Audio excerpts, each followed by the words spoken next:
সহিহ মুসলিমের 809 নম্বর হাদিসে আছে যে ব্যক্তি শেষ 10টা আয়াত মুখস্থ করবে সূরা কাহফের, তাকে আল্লাহ পাক দাজ্জালের ফিতনা থেকে বাঁচাবেন। তো মাসিহুদ দাজ্জালের ফিতনা থেকে বাঁচাতে পারে এই একটা মাত্র সূরা, সূরাতুল কাহফ। আর দাজ্জাল কোন যুগের সবচেয়ে বড় ফিতনা? প্রথম যুগের, মধ্য যুগের, না শেষ যুগের? শেষ যুগের। তাহলে বোঝা গেল যে সূরাতুল কাহফের সাথে দাজ্জালের এবং শেষ জামানার একটা সম্পর্ক আছে। সম্পর্কটা কোথায়? এই বিষয়ের উপর ইনশাআল্লাহ তাআলা খুব সংক্ষিপ্ত সময়ের মধ্যে আমরা কিছু গুরুত্বপূর্ণ তথ্যবহুল আলোচনা উপস্থাপন করার চেষ্টা করবো ইনশাআল্লাহ। ওয়া মা তাওফীকি ইল্লা বিল্লাহ আলাইহি তাওয়াক্কালতু ওয়া ইলাইহি উনীব। আমরা আল্লাহ পাকের কাছে দোয়া করছি, আল্লাহ পাক আমাদের সবাইকে আজকের আলোচনা শুনে বুঝে আমল করার তৌফিক এনায়েত করুন, আমিন। আমি আলোচনা শুরু করতে চাচ্ছি সূরাতুল কাহফের কিছু প্রাসঙ্গিক কথা দিয়ে। সূরাতুল কাহফ একটি মাক্কি সূরা। আমরা হয়তো জানি যে আল কোরআনে 2 রকম সূরা আছে, একটা হলো মাক্কি সূরা, একটা হচ্ছে মাদানী সূরা। হিজরত করার আগ পর্যন্ত মাক্কি জীবন অর্থাৎ 13 বছরের জীবনে যে সূরাগুলো নাজিল হয়েছে এগুলোকে বলা হয় মাক্কি সূরা। এবং রাসূলুল্লাহ সাল্লাল্লাহু আলাইহি ওয়াসাল্লাম মদিনায় হিজরত করার পর যে সূরাগুলো নাজিল করা হয়েছে এগুলোকে বলা হয় মাদানী সূরা। মাক্কি সূরার সংখ্যা কত? জি, কনফিউশন আছে। বাংলাদেশ ক্রিকেট টিমের বর্তমান ক্যাপ্টেনের নাম কি? কোনো কনফিউশন নাই। মাক্কি সূরা 86টা, মাদানী সূরা 28টা, মাশাআল্লাহ। তো মাক্কি সূরার একটা বৈশিষ্ট্য হচ্ছে যে মাক্কি সূরাগুলোর মধ্যে সাধারণত কিয়ামত, মৃত্যু, হাসর, পরকাল, জান্নাত, জাহান্নাম এই বিষয়গুলোকে নিয়ে আলোচনা করা হয়। এটা মাক্কি সূরার বৈশিষ্ট্য। আর পক্ষান্তরে মাদানী সূরাগুলোর বৈশিষ্ট্য হচ্ছে সেখানে বিধিবিধান, আইন, শাসন, হুদুদ, কেসাস, দাওয়াত, জিহাদ, কিতাল এই বিষয়গুলো নিয়ে কথা বলা হয়। এক কথায় শরিয়া লগুলো এসেছে মাদানী সূরায়। আর মাক্কি সূরাগুলো হচ্ছে মানুষকে পরকালের দিকে মোটিভেট করা সূরা। সবচেয়ে সেরা মাক্কি সূরার পাড়ার নাম হচ্ছে আম্মা পাড়া বা 30তম পাড়া। এই পাড়ার প্রত্যেকটা সূরা যদি আপনি পড়েন দেখবেন সেখানে খুব বেশি হুকুম আহকাম কিন্তু আসে নাই। সুদ খেও না, জিনা করো না, সালাত কায়েম করো, যদিও সালাতের কথা আছে, যাকাত প্রদান করো, আল্লাহর পথে জিহাদ করো, মুশরিকদের সাথে কিতাল করো, এই বিষয়গুলো কিন্তু আম্মা পাড়ায় আপনি খুব একটা পাবেন না। কিন্তু মাদানী সূরাগুলোর মধ্যে শরিয়ার ল, চুরি করলে চোরের হাত কেটে দাও, জিনা করলে বেত্রাঘাত করো, মদ পান করলে তার শাস্তি, সুদখোরদের শাস্তি, হ্যাঁ, সিয়ামের বিধান, যাকাতের বিধান, জিহাদের বিধান, এগুলো আছে মাদানী সূরাগুলোর মধ্যে। তো আমাদের আজকের যে আলোচ্য সূরা সূরাতুল কাহফ এটা হচ্ছে একটা মাক্কি সূরা। তার মানে এখানে কোন বিষয়গুলো প্রাধান্য পাবে? মৃত্যু, কিয়ামত, পরকাল, পুলসিরাত, জান্নাত, জাহান্নাম, হাসর, এগুলোই। কিন্তু না, সূরাতুল কাহফ এমন একটা ব্যতিক্রম সূরা যেটা মাক্কি সূরা হওয়া সত্ত্বেও এখানে আরো অনেকগুলো বিষয় আল্লাহ পাক নাজিল করেছেন। ফর এক্সাম্পল, আমি আজকে নোট করছিলাম, আর নোট করতে করতে ক্লান্ত হচ্ছিলাম যে এটা নোট করে শেষ করা সম্ভব না। যেমন মাক্কি সূরা হওয়া সত্ত্বেও আপনি এখানে পাবেন ইয়াজুজ এবং মাজুজকে, এখানে পাবেন পৃথিবীর যে টাইম ফ্রেম, আমাদের যে টাইম ফ্রেমটাতে আমরা বাস করি, এই টাইম ফ্রেম ছাড়া আরও একটা টাইম ফ্রেম আছে, সেই টাইম ফ্রেমের হদিস আপনি এখানে পাবেন। এখানে আপনি শাতেমে রসুল অর্থাৎ রাসূলুল্লাহ সাল্লাল্লাহু আলাইহি ওয়াসাল্লামকে অবমাননাকারী যারা এবং ইসলামকে নিয়ে কটাক্ষ যারা করে তাদের পরিণতি এটাও এখানে পাবেন। মুমিনদের জান্নাতুল ফিরদাউসের যে ওয়াদা এটা এখানে পাবেন। ইসলামিক কারেন্সি, ইসলামিক যে কারেন্সি গোল্ড দিনার, সিলভার দিরহাম, এটার কনসেপ্ট আপনি সূরা কাহফে পাবেন। জ্ঞানতত্ত্ব, এপিস্টিমোলজি, আপনি যে জ্ঞান অর্জন করবেন এর মূল নীতিগুলো কী হবে সেটাও এখানে পাবেন। দুনিয়ার জীবনের তুচ্ছতা, এই দুনিয়ার জীবনটা কত তুচ্ছ, এটা চমৎকার একটা গল্পের মাধ্যমে এই সূরার মধ্যে দেওয়া আছে। আমলনামা, বিস্ময়কর একটা আমলনামার কথা এই সূরার মধ্যে আছে। ইনশা আল্লাহ, মাশা আল্লাহ, লা হাওলা ওয়ালা কুওয়াতা ইল্লা বিল্লাহ, এই কথাগুলো বলার গুরুত্ব এই সূরার মধ্যে আছে। কুকুরের কথা আছে সূরার মধ্যে, নিশ্চয়ই কোনো কারণ আছে। আল্লাহ পাক কোরআনে তো শব্দের অপচয় করবেন না, কোনো না কোনো কারণ তো আছেই। আজকে জানবো ইনশাআল্লাহ সেগুলো। আছে দাজ্জাল, শেষ জামানার সবচেয়ে বড় ফিতনা এবং তার থেকে বাঁচার উপায় ইত্যাদি আর অনেক কিছুই এই সূরার মধ্যে আছে। এখানে আছে যুলকারনাইনের ঘটনা, আছে 2 বন্ধুর ঘটনা, আছে আসহাবুল কাহফের ঘটনা এবং নবী মুসা আলাইহিস সালাম এবং খিজির আলাইহিস সালাম তাদের ঘটনা। মাক্কি সূরা হওয়া সত্ত্বেও সূরাতুল কাহফ একটা বিস্ময়কর সূরা। আমাদের সবচেয়ে ইম্পর্টেন্ট জায়গা হচ্ছে এই যে এই একটা মাত্র সূরাকে রাসূলুল্লাহ সাল্লাল্লাহু আলাইহি ওয়াসাল্লাম শেষ জামানার সাথে সম্পৃক্ত করেছেন, অন্য কোনো সূরাকে করেন নাই। কিভাবে? নবী সাল্লাল্লাহু আলাইহি ওয়াসাল্লাম বলেছেন যে আল্লাহ রাব্বুল আলামিন যখন থেকে এই পৃথিবী সৃষ্টি করেছেন সেই দিন থেকে নিয়ে কিয়ামত পর্যন্ত মাসিহুদ দাজ্জালের চেয়ে বড় কোনো ফিতনা আসবে না। এটা রাসূল সাল্লাল্লাহু আলাইহি ওয়াসাল্লামের কথা। তিনি বলেছেন প্রত্যেক নবী এমন কোনো নবী নাই যিনি তার কওমকে দাজ্জালের ফিতনা সম্পর্কে সতর্ক করেননি। এমনকি নূহ আলাইহিস সালাম পর্যন্ত তার কওমকে মাসিহুদ দাজ্জালের ফিতনা সম্পর্কে সতর্ক করেছিলেন। কিন্তু আমি তোমাদেরকে দাজ্জাল সম্পর্কে একটা অতিরিক্ত কথা বলতে চাই, যেটা অন্য কোনো নবী রাসূল বলেননি। সেটা হচ্ছে মাসিহুদ দাজ্জাল এক চোখে অন্ধ, আর তোমাদের রব আল্লাহ তিনি অন্ধ নন। তিনি মুহাম্মদ সাল্লাল্লাহু আলাইহি ওয়াসাল্লাম বলেছেন, আবু দাউদের মধ্যে আছে 4323 নম্বর হাদিসে, যে ব্যক্তি সূরাতুল কাহফ এর প্রথম 10টা আয়াত মুখস্থ করবে এবং তার উপর আমল করবে, আল্লাহ রাব্বুল আলামিন তাকে মাসিহুদ দাজ্জালের ফিতনা থেকেও বাঁচাবেন। সহিহ মুসলিমের 809 নম্বর হাদিসে আছে যে ব্যক্তি শেষ 10টা আয়াত মুখস্থ করবে সূরা কাহফের, তাকেও আল্লাহ পাক দাজ্জালের ফিতনা থেকে বাঁচাবেন। তো মাসিহুদ দাজ্জালের ফিতনা থেকে বাঁচাতে পারে এই একটা মাত্র সূরা, সূরাতুল কাহফ। আর দাজ্জাল কোন যুগের সবচেয়ে বড় ফিতনা? প্রথম যুগের, মধ্য যুগের, না শেষ যুগের? শেষ যুগের। তাহলে বোঝা গেল যে সূরাতুল কাহফের সাথে দাজ্জালের এবং শেষ জামানার একটা সম্পর্ক আছে। সম্পর্কটা কোথায় এটা বুঝতে হলে আমাদেরকে সূরাটার গভীরে প্রবেশ করতে হবে। ইনশাআল্লাহ আজকে আমরা সেটা করবো ইনশাআল্লাহ তাআলা। এবার আসছি মাসিহুদ দাজ্জালের টপিক থেকে আরেকটা টপিকে, যে এই সূরার কিছু ফজিলত, সূরাতুল কাহফের কিছু ফজিলত আছে। রাসূল সাল্লাল্লাহু আলাইহি ওয়াসাল্লাম বলেছেন, কোনো ব্যক্তি যদি জুমার দিনে সূরাতুল কাহফ তিলাওয়াত করে, তাহলে এক জুমা থেকে আরেক জুমা পর্যন্ত তার জীবনটাকে আল্লাহ পাক নূর বা আলো দিয়ে ভরে দিবেন। এই নূর বা আলো হচ্ছে ইমানের নূর, ইমানের আলো, যেটা তাকে কুফর থেকে বাঁচাবে ইনশাআল্লাহ, শিরক থেকে বাঁচাবে ইনশাআল্লাহ। নবী সাল্লাল্লাহু আলাইহি ওয়াসাল্লাম আরও বলেছেন যে কিয়ামতের মাঠে যখন মানুষ উঠবে, আমরা সবাই উঠব, তখন যারা নিয়মিত সূরাতুল কাহফ তিলাওয়াত করতো এবং আমল করতো, তাদের সামনে এই সূরাটা একটা স্পেশাল আলো প্রদান করবে, যেই আলো দিয়ে সেই ব্যক্তি পথ চলবে। কিয়ামতের মাঠে আল্লাহর দেয়া আলো ছাড়া কোনো আলো থাকবে না, আবার আল্লাহর দেয়া ছায়া ছাড়া কোনো ছায়া থাকবে না। আলো পাওয়ার বুদ্ধি হচ্ছে এইটা, সূরাতুল কাহফ তিলাওয়াত করা এবং আমল করা। আর ছায়া পাওয়ার উপায় কি? ছায়া পাওয়ার উপায় হচ্ছে নিজের যৌবনকাল আল্লাহর পথে উৎসর্গ করা। এটাও কিন্তু হাদিসে এসেছে। 7 শ্রেণীর মানুষকে আল্লাহ রাব্বুল আলামিন কিয়ামতের মাঠে তার আরশের ছায়ায় ছায়া দিবেন, যেই দিন ওই ছায়া ছাড়া অন্য কোনো ছায়া থাকবে না। তার মধ্যে প্রথম শ্রেণী হচ্ছে ন্যায়পরায়ণ বাদশা, যেটা এখনকার এই যুগে 0.0000001% পাওয়া যাবে না। দ্বিতীয় শ্রেণী হচ্ছে এমন যুবক যে তার যৌবনকালটা আল্লাহর ইবাদত করতে করতে কাটিয়ে দিয়েছে। ইনশাআল্লাহ শেষ জামানায় এই শ্রেণীর মানুষকে বেশি পাওয়া যাবে ইনশাআল্লাহ। তৃতীয় শ্রেণী হচ্ছে ওই ব্যক্তি যার হৃদয় বা অন্তর মসজিদের সাথে ঝুলন্ত থাকে, অর্থাৎ মসজিদের সাথে তার হৃদয়টা ঝুলন্ত থাকে, সে সালাতে যাওয়ার জন্য ব্যতিব্যস্ত থাকে, এক ওয়াক্ত সালাত হয়ে গেলে পরের ওয়াক্তের জন্য প্রিপারেশন নিতে থাকে। 4 নাম্বার, ওই যুবক, আবারও সেই যুবক যাকে কোনো সুন্দরী উচ্চ বংশের নারী খারাপ কাজ করার জন্য আহ্বান করে, যেটা এখন বেশি হয়ে থাকে, আর সেই যুবক বলে যে আমি আল্লাহকে ভয় করি, এই যুবক। 5ম শ্রেণী হচ্ছে ওই দুই ব্যক্তি যারা আল্লাহর জন্যই পরস্পরকে ভালোবাসে এবং আল্লাহর জন্যই পরস্পরকে বিচ্ছেদ ঘটায়। মানে একজন ব্যক্তি আল্লাহ তার রাসূলকে মেনে চলে, ভালোবাসে তাকে, একজন ব্যক্তি আল্লাহ তার রাসূলকে মেনে চলে না, ইসলামের অবাধ্য হয়, আল্লাহদ্রোহী কথাবার্তা বলে, তখন তার সাথে আমরা শারঈ দূরত্ব বজায় রাখি। এরপরে আছে এক ব্যক্তি যার ডান হাত কি সাদাকা করেছে, বাম হাত সেটা জানে না। ডান হাতে কি দান করলাম, বাম হাত সেটার খবর রাখে না, এত গোপনে দান করে যে ব্যক্তি। আরেকজন ব্যক্তি হচ্ছে এমন একজন ব্যক্তি যে গোপনে আল্লাহকে স্মরণ করে এবং নীরবে স্মরণ করতে করতে তার চোখ দিয়ে অশ্রু প্রবাহিত হয়। এই 7 শ্রেণীর মানুষকে আল্লাহ রাব্বুল আলামিন কিয়ামতের মাঠে আরশের ছায়ায় ছায়া দিবেন, যেদিন ওই ছায়া ছাড়া অন্য কোনো ছায়া থাকবে না।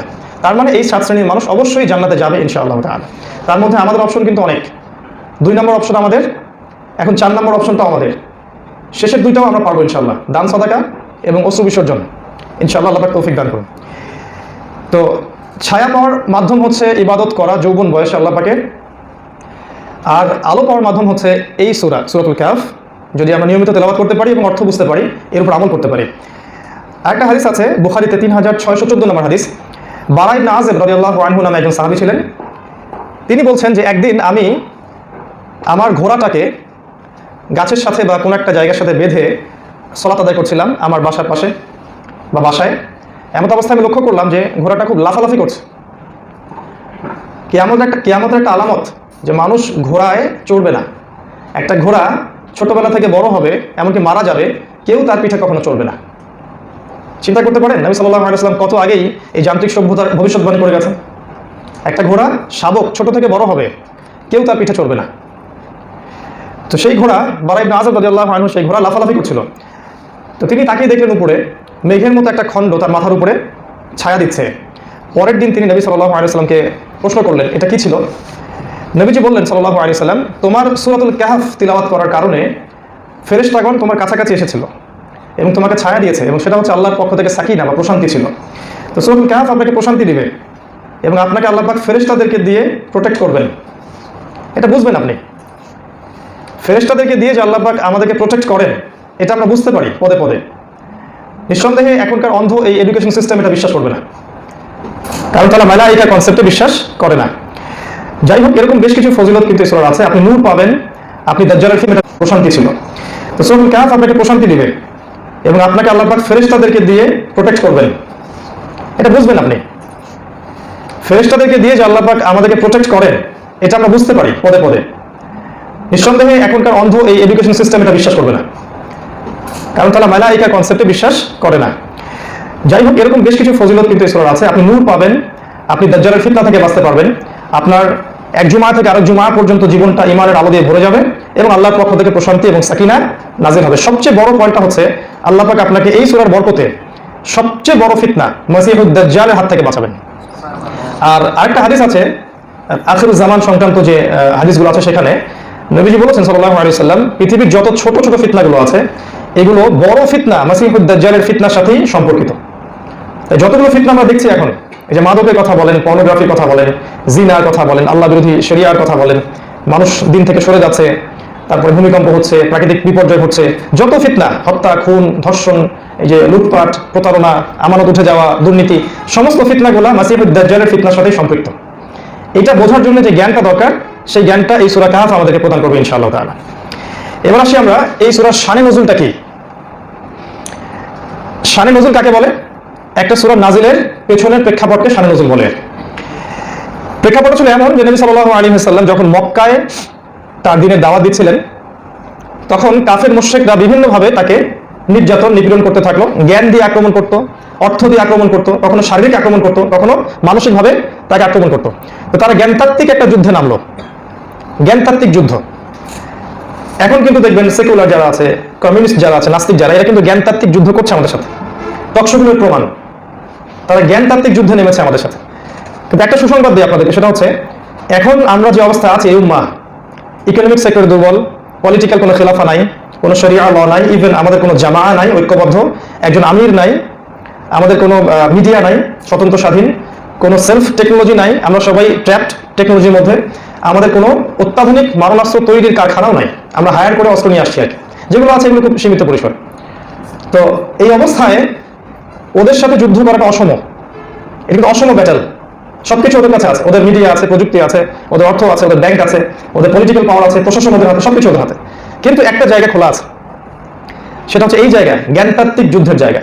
আমাদেরকে আল্লাহ পাক এই যে জেহেন দিয়েছেন, জ্ঞান, এই জ্ঞানটার সামনে কিন্তু তারা পরাজিত, তারা পারবে না, কারণ আমাদের কাছে কোরআন এবং সুন্নাহর অভ্রান্ত সত্যের উৎস আছে। তো জ্ঞানতাত্ত্বিক যুদ্ধ আল্লাহ করতে বলেছেন, সূরাতুল তাহরিমের মধ্যে আছে এবং সূরা তাওবার মধ্যে আছে। ইয়া আইয়ুহাল্লাযীনা আমানু, হে মুমিনগণ, জাহিদিল কুফফারা ওয়াল মুনাফিকিনা ওয়াগলুজ আলাইহিম, হে মুমিনগণ, তোমরা কাফের এবং মুনাফিকদের বিরুদ্ধে জিহাদ করো এবং তাদের উপর চড়াও হও, কঠোর হও। আমরা জানি কাফেরদের বিরুদ্ধে কিভাবে জিহাদ করতে হয়, মুনাফিকদের বিরুদ্ধে কেমন করে জিহাদ করতে হয়। ওই যে মদিনায় যখন রাসূল সাল্লাল্লাহু আলাইহি ওয়াসাল্লাম দাওয়াত দিচ্ছিলেন, ইসলামী খেলাফা কায়েম হলো, তখন ওখানে আব্দুল্লাহ বিন উবাই তার অনুসারীরা ছিল না, মুনাফিক, ওদের বিরুদ্ধে কি নবীজি অস্ত্র ধরেছিলেন? ধরেন নাই। আর ওদের বিরুদ্ধে যুদ্ধটা হচ্ছে জ্ঞানতাত্ত্বিক আদর্শের যুদ্ধ। তো এই জ্ঞানের যুদ্ধটা কখনো থেমে থাকবে না ইনশাআল্লাহ। তো ওরাও একটা জ্ঞানতাত্ত্বিক যুদ্ধের দিকে নেমেছিল এবং নবী সাল্লাল্লাহু আলাইহি ওয়াসাল্লামকে ডমিনেট করার জন্য তারা মদিনায় চলে যায়। মক্কা থেকে একটা ডেলিগেশন টিম, অল্প কিছু মানুষ, এখনকার কূটনৈতিক তৎপরতার মতো আর কি, একটা ডেলিগেশন টিম মদিনায় চলে যায় মদিনার ইহুদিদের কাছে। ওই সময় মদিনায় ইহুদিরা থাকতো, ওখানে কিছু খ্রিস্টান থাকতো এবং কিছু মূর্তি পূজারী থাকতো, আউস এবং খাজরাজ গোত্র, যারা পরে ইসলাম কবুল করেছিল। তো মক্কার কোরাইশদের কাছে কিন্তু কোনো ঐশী গ্রন্থ ছিল না, কোনো তাওরাত, কোনো জাবুর, ইনজিল এগুলো ছিল না, এগুলো ছিল ইহুদিদের কাছে। তাই তারা মুহাম্মদ সাল্লাল্লাহু আলাইহি ওয়াসাল্লামের নবুয়তটাকে মানে ডিফেন্ড করার জন্য, বা যেটাকে আমরা বলি ডমিনেট করার জন্য, তারা মদিনায় যায় ইহুদিদের কাছ থেকে কিছু ইনফরমেশন নেওয়ার জন্য, কিভাবে তাকে আমরা মিথ্যা নবী প্রমাণ করতে পারি। এখানে একটা প্রশ্ন বলবো, সেটা হচ্ছে ওইখানে ইহুদিরা কি করছিল? ইহুদিরা ওই মদিনাতে কি করছিল? ওরা সারা বিশ্ব থেকে একত্রিত হয়ে মদিনার মধ্যে কেন আসলো? এর উত্তরটা খুব গুরুত্বপূর্ণ, কারণ তারা জানতো যে শেষ জামানায় একজন নবী আসবেন এবং যে নবীর নাম হবে আহমদ। কি নাম হবে? আহমদ। এটা ওদের তাওরাত, ওদের জাবুর এবং ইনজিলের মধ্যেও লেখা আছে। যখন সে নবী হয়ে আসবেন তখন যারা তার প্রতি ঈমান আনবে সেই কওম বা সেই সম্প্রদায়কে আল্লাহ পাক পৃথিবীতে সম্মানিত করবেন। এটা ওরা জানতো। সূরা বাকারা আল্লাহ পাক বলেছেন ইয়ারিফুনাহু কামা ইয়ারিফুনা আবনাআহুম। এই ইহুদি খ্রিস্টানরা আপনাকে চেনে হে নবী যেমন করে তারা ওদের সন্তানদেরকে চেনে। আল্লাহ পাক বলেছেন, আল্লাহর চেয়ে সত্য কথা কে বলতে পারে? তাই তারা ওখানে অপেক্ষা করতো মুহাম্মদ সাল্লাল্লাহু আলাইহি সাল্লামেরই জন্য। কিন্তু যখন তিনি নবী হয়ে আসলেন তারা তাকে মিথ্যা প্রতিপন্ন করলো, অবাধ্য হলো। এই জন্য ইহুদিরা ওখানে অপেক্ষা করছিল। তো ডেলিগেশন টিম যখন ইহুদিদের কাছে গেল তখন ইহুদিরা বলল, ঠিক আছে আমরা 3টা প্রশ্ন করে দিচ্ছি, এই 3টা প্রশ্ন যদি সে ব্যক্তি দিতে পারে উত্তর, তাহলে কোনো সন্দেহ নাই সে ব্যক্তি একজন আল্লাহ প্রেরিত রাসূল। তারা জানতো এই 3টা প্রশ্নের উত্তর একজন নবী ছাড়া কারো পক্ষে দেওয়া সম্ভব না। প্রশ্ন নম্বর 1, আসহাবুল কাহফ বা গুহাবাসীর কি হয়েছিল? প্রশ্ন নম্বর 2, যুলকারনাইন বাদশা কি হয়েছিল, যে ব্যক্তি পৃথিবীর পূর্ব থেকে পশ্চিম ভ্রমণ করেছে এবং বিজয় করেছে। 3 নম্বর হচ্ছে রূহ কাকে বলে, আত্মা বা সৌল বা রূহ কাকে বলে। মুহাম্মদ সাল্লাল্লাহু আলাইহি সাল্লামকে গিয়ে এই 3টা প্রশ্ন করবে, যদি সে উত্তর দিতে পারে কোনো সন্দেহ নাই সে ব্যক্তি একজন সত্য নবী, আর যদি উত্তর দিতে না পারে বুঝে নিবে সে ব্যক্তি একজন মিথ্যা, প্রতারক, কাযযাব, ভণ্ড। সিম্পল। তারা চলে আসলো, এসে রাসূল সাল্লাল্লাহু আলাইহি সাল্লামকে মক্কায় পেল কাবা ঘরের সামনে এবং জিজ্ঞাসা করলো, হে মুহাম্মদ তুমি যদি সত্য নবী হয়ে থাকো তাহলে আমাদেরকে এই প্রশ্নের উত্তরগুলো বলে দাও। নবী সাল্লাল্লাহু আলাইহি সাল্লাম বললেন, আগামীকাল এসো তোমাদেরকে উত্তর দিয়ে দিব ইনশাআল্লাহ। আগামীকাল এসো তোমাদেরকে উত্তর দিয়ে দিব, ব্যাস এতটুকু। ইনশাআল্লাহ তিনি বলেননি বা বলতে ভুলে গিয়েছিলেন। তিনি ইচ্ছা করে বলেননি এমন নয়, তিনি বরং বলতে ভুলে গিয়েছিলেন। এরপরে ওহী আসা বন্ধ হয়ে গেল। 1 মাস 2 মাস 3 মাস কোনো ওহী আসে না। আল্লাহ রাব্বুল আলামিনের সুন্নাহ হচ্ছে আল্লাহ পাক যে যত বড় মুমিন তাকে আল্লাহ পাক তত বেশি পরীক্ষা নেবেন, যে যত বড় মানুষ তার ভুল আল্লাহ পাক তত সূক্ষ্মভাবে দেখবেন। আর ইনশাআল্লাহ আমাদের মতো পাপী মানুষদের ভুল আল্লাহ পাক খুব সহজেই মাফ করে দিবেন, আশা করতে পারি ইনশাআল্লাহ। রাসূল সাল্লাল্লাহু আলাইহি ওয়াসাল্লামের এই ভুলটা তিনি ধরলেন এবং ওহী আসা বন্ধ হয়ে গেল। এদিকে কাফের মুশরিকরা মক্কায় ছড়িয়ে দিল যে এই ব্যক্তি সত্যিকার অর্থে নবী নয়। সে তো বললো যে উত্তর আগামীকাল দিবে, 1 মাস হয়ে গেল 2 মাস হয়ে গেল উত্তর দিতে পারে না। তখন আল্লাহ পাক পানি দিল। তখন আল্লাহ রাব্বুল আলামিন ওহী নাযিল করলেন অনেকদিন পরে, সূরা কাফের 23 এবং 24 নম্বর আয়াত। আল্লাহ পাক বললেন, বিসমিল্লাহির রহমানির রহিম, ওয়ালা তাকুলান্না লিশাইইন ইন্নী ফাইলুন যালিকা গাদান ইল্লা আন ইয়াশা আল্লাহ। আল্লাহ পাক বললেন, হে নবী আপনি কোশ্চেন কালেও বলবেন না যে আমি আগামীকাল কিছু করব ইনশাআল্লাহ বলা ব্যতীত। আল্লাহ পাক প্রথমে এই ওহীটা করলেন সূরা কাফের। প্রথমে আল্লাহ পাক কিন্তু উত্তর জানিয়ে দিলেন না। প্রথমে আল্লাহ পাক বললেন আপনি কোনোদিনও বলবেন না আমি আগামীকাল কিছু করব ইনশাআল্লাহ বলা ব্যতীত। আল্লাহ পাক প্রথমে আদবটা শিক্ষা দিলেন, তারপরে আল্লাহ পাক উত্তরগুলো জানিয়ে দিলেন। সূরা কাহফ আপনাকে শিখাবে ইনশাআল্লাহ বলার গুরুত্ব কি।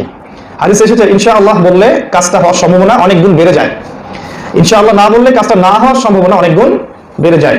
আপনাদেরকে একটা তথ্য দেই যে বর্তমান যে আল্লাহ বিরোধী সভ্যতা, এটাকে চেনার জন্য এই একটা সূত্রই যথেষ্ট।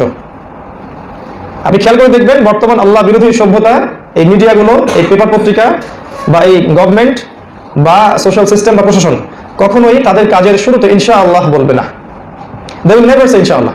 তারা কখনো ইনশাআল্লাহ বলবে না, মাশাআল্লাহ বলবে না, সুবহানাল্লাহ, আলহামদুলিল্লাহ, কথাগুলো তারা বলবে না। তারা মনে করে কথাগুলো হচ্ছে মৌলবাদীদের কথা, সাম্প্রদায়িক মানুষদের কথা, এবং যারা একটু আনসোশ্যাল, আমাদের সমাজের সাথে মিশতে চায় না, এড়িয়ে এড়িয়ে চলতে চায়, আনসোশ্যাল, আনকালচারাল, এই মানুষদের কথা হচ্ছে এগুলা। আমাদের কথা goodbye, hello, how are you, tata, bye bye, এগুলো আমাদের কথা।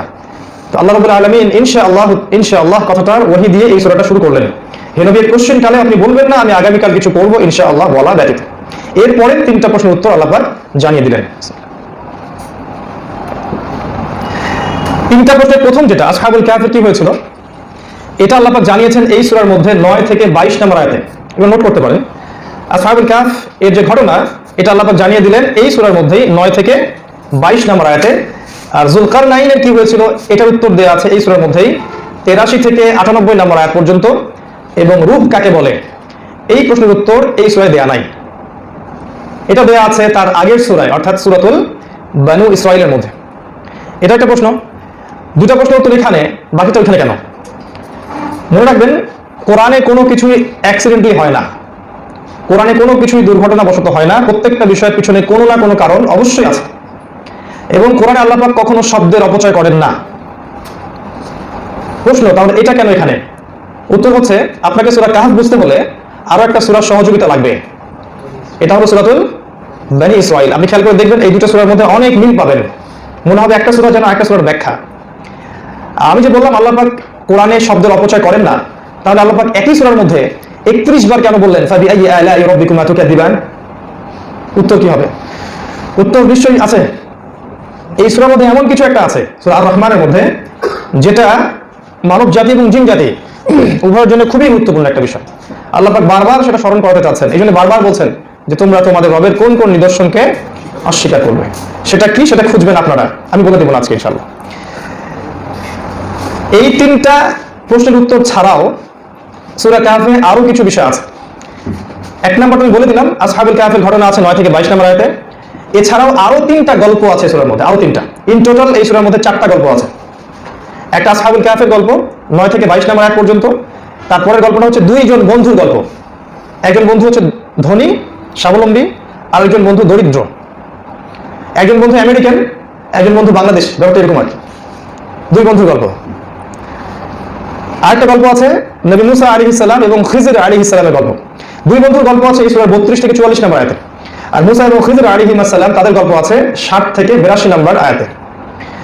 আর 4 নম্বর একটা গল্প আছে যুলকারনাইন আলাইহিস সালাম, তার কি হয়েছিল, এটা আছে 83 থেকে 98 নম্বর আয়াত পর্যন্ত। এইভাবে আল্লাহ পাক এই সূরার মধ্যে 4টা গল্প নাযিল করেছেন, 2টা প্রশ্নের উত্তরও নাযিল করেছেন, একটা প্রশ্নের উত্তর শুধু সূরা বনী ইসরাঈলের মধ্যে নাযিল করেছেন। এছাড়া আমি বললাম শুরুতে, এই সূরার মধ্যে আপনি পাবেন দাজ্জাল, তার থেকে বাঁচার দোয়া, তার পদক্ষেপ, একটা কুকুরের কথা, তার থেকে শিক্ষা। আপনি পাবেন বিস্ময়কর আমলনামার সন্ধান, জ্ঞান তত্ত্ব বা এপিস্টেমোলজি, দুনিয়ার জীবনের তুচ্ছতা, ইসলামিক কারেন্সি, ফুড কনসিয়াসনেস, সাথে রাসূলদের অবমাননার শাস্তি বা তাদের পরিণতি, এবং ডিফারেন্ট টাইম ফ্রেম, এবং ইয়াজুজ আর মাজুজ। আর অনেক কিছু সূরার মধ্যে আছে। এগুলো আপনাদের জন্য, আমার মনে হয় একটা সূরার উপর আপনারা থিসিস করতে পারবেন ইনশাআল্লাহ। আল্লাহ পাক তো জানে না কার দ্বারা কি খেদমত নেবেন, আল্লাহ পাকই জানেন, আমরা তো জানি না কার দ্বারা আল্লাহ পাক কি খেদমত নেবেন। তো হতে পারে আপনাদের মধ্যে কেউ সূরা কাহফের উপর থিসিস করবেন ভবিষ্যতে ইনশাআল্লাহ। তো আমরা শুরু করবো কোন জায়গা থেকে? এই সূরাটাকে বুঝতে হলে এবং এখান থেকে যে শিক্ষা, আর আমাদের টপিকটা হচ্ছে মডার্ন এজ, এই যুগটাকে মেলানো, এটা শুরু করতে হলে আমাকে চলে যেতে হবে প্রথমে নবী মুসা এবং খিজর আলাইহিস সালাম এদের গল্পে। কেন এখানে? কারণ এই গল্পটা আপনাকে একটা মূলনীতি দিবে। কিসের মূলনীতি? কিভাবে আপনি জ্ঞান অর্জন করবেন আর কিভাবে আপনি কোরআন সুন্নাহকে দিয়ে বিশ্বকে ডিল করবেন। এটাকে আমাদের ফিলোসফির ভাষায় বলা হতো এপিস্টিমোলজি বা জ্ঞান তত্ত্ব। এগুলো নিয়ে আমাদেরকে মাশাআল্লাহ তারা 6 বছর পড়িয়েছে। 6 বছর ধরে শিখিয়েছে। পরীক্ষা নিরীক্ষা পর্যবেক্ষণের মাধ্যমে যে জ্ঞান অর্জন করা হয় সেটাই প্রকৃত জ্ঞান। 6 বছর ধরে শিখিয়েছে বুদ্ধি দিয়ে মানুষ যেটা অর্জন করে সেটাই জ্ঞান। পরের বছর আবার শিখাচ্ছে না বুদ্ধি না, অভিজ্ঞতা থেকে মানুষ যেটা অর্জন করে সেটাই জ্ঞান। তারপরের বছর আবার শিখাচ্ছে না বুদ্ধি অভিজ্ঞতা আলাদা আলাদা না, উভয়ের সমন্বয়ে যে মতবাদ সেটাই সমন্বয় মতবাদ। কোনোদিনও শেখালো না যে আল্লাহ রাব্বুল আলামিনের পক্ষ থেকে যে কিতাব নাজিল হয়, যে জ্ঞান নাজিল হয় সেটাই চূড়ান্ত জ্ঞান। এই কথা তারা কখনো শেখালো না, আপনাদেরকেও শেখাবে না তারা সারা জীবনে, টেনশন করবেন না। এইগুলো কখনো আপনাদেরকে শেখাবে না, বরং তারা শেখাবে যে ল্যাবের আপনি পরীক্ষা নিরীক্ষা পর্যবেক্ষণের মাধ্যমে যা অর্জন করবেন ফলাফল, সেটাই হচ্ছে মূলত জ্ঞান। এই জন্য আল্লাহকে আপনি যেহেতু পরীক্ষা করতে পারবেন না, দ্য কনসেপ্ট অফ গড দরকার নাই। মালায়েকা এটা বাদ, ফেরেশতাকে কেমন করে প্রমাণ করবেন? ওয়া কুতুবিহি, কিতাবগুলোকে, ওয়া রুসুলিহি কেমন করে প্রমাণ করবেন? ওয়াল ইয়াউমিল আখির, মৃত্যু, পরকাল, এই যে কবরের আযাব, শাস্তি, প্রশ্নোত্তর, ফুলসিরাত, জান্নাত জাহান্নাম কেমনে প্রমাণ করবেন? আর তাকদীরের ভালো মন্দ কিভাবে প্রমাণ করবেন? অতএব ইমানের 6টা পিলারের কোনো বেস এই গডলেস ওয়ার্ল্ডের কাছে নাই, যেহেতু ওদের জ্ঞান তত্ত্ব, ওদের এপিস্টেমোলজিতে এটা ধরে না। আর আমরা বিশ্বাস করি আল্লাযীনা ইউমিনুনা বিল গায়বি, যারা অদৃশ্য বিশ্বাস করে।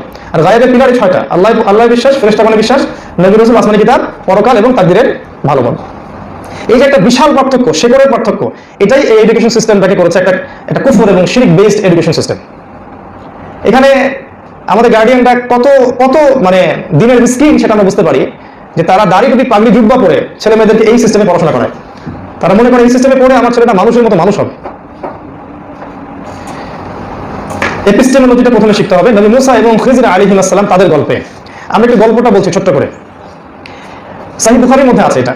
একদিন নবী মুসা আলাইহিস সালাম একটা লেকচার দিচ্ছিলেন, একটা খুতবা।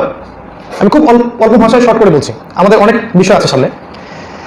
তো উপস্থিত শ্রোতার মধ্যে একজন শ্রোতা তিনি বলে উঠলেন যে হে মুসা, আপনি খুব চমৎকার খুতবা দিলেন। মনে হচ্ছে যে আপনার চেয়ে জ্ঞানী মানুষ মনে হয় পৃথিবীতে আর কেউ নাই। তিনি প্রশ্ন করলেন যে মুসা আলাইহিস সালাম, আপনার মতো কি জ্ঞানী মানুষ পৃথিবীতে কেউ আছে? মুসা আলাইহিস সালাম বললেন যে না, আমি পৃথিবীর সবচেয়ে জ্ঞানী মানুষ। কি বললেন?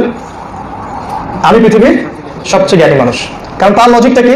তিনি নবী, তার কাছে ওহী আসে, অতএব তার কাছে আল্লাহ প্রেরিত অভ্রান্ত সত্যের উৎস আসছে, তাহলে আমার চেয়ে জ্ঞান আর কি অর্জন করতে পারবে? লজিক তো ঠিক আছে। আল্লাহ সুবহানাহু ওয়া তাআলা এটা পছন্দ করলেন না। আজকে মুসা আলাইহিস সালামের উম্মাহ বলে যারা দাবি করে, ওই যে যারা আমাদের প্যালেস্টাইন দখল করেছে, ওরাও কিন্তু এটাই চিন্তা করে যে they are the elite society of mankind. এই ইসরায়েল তারা মনে করে আমরা এই মানবতার সবচেয়ে শীর্ষস্থানীয় মানুষ, আর বাকি যারা আছে মুসলিমরা, মুশরিকরা বা যে বুদ্ধিস্টরা, বন্য যারা আছে, এরা হচ্ছে সব ককরোচ, তেলাপোকা। তাদের বিহেভিয়ার, তাদের অ্যাটিটিউড এবং তাদের যে আগ্রাসন, সাম্রাজ্যবাদী নীতি, এগুলো দেখলে মনে হয় যে ওরা এসেছে এই বিশ্বকে সিভিলাইজ করতে। এই বিশ্বটা আনসিভিলাইজ। সবাইকে ওদের মতো করে টয়লেট করতে হবে, পানি ফেলে দিয়ে টিস্যু ইউজ করতে হবে, কাঁটা চামচ দিয়ে খেতে হবে, ওদের মতো ড্রেস আপ থাকতে হবে, ওদের মতো টাই, ওদের মতো স্যুট, ওদের মতো চিন্তা, ওদের আদর্শ, ওদের ফিলোসফি, ওদের পলিটিক্যাল নীতি, ওদের ইকোনমিক নীতি, সব ওদের মতো করে ওদের ছাঁচে আমাদেরকে সাজতে হবে, যেমন খুশি তেমন সাজের মতো আর কি। আমরা সবাই ইহুদি সাজবো।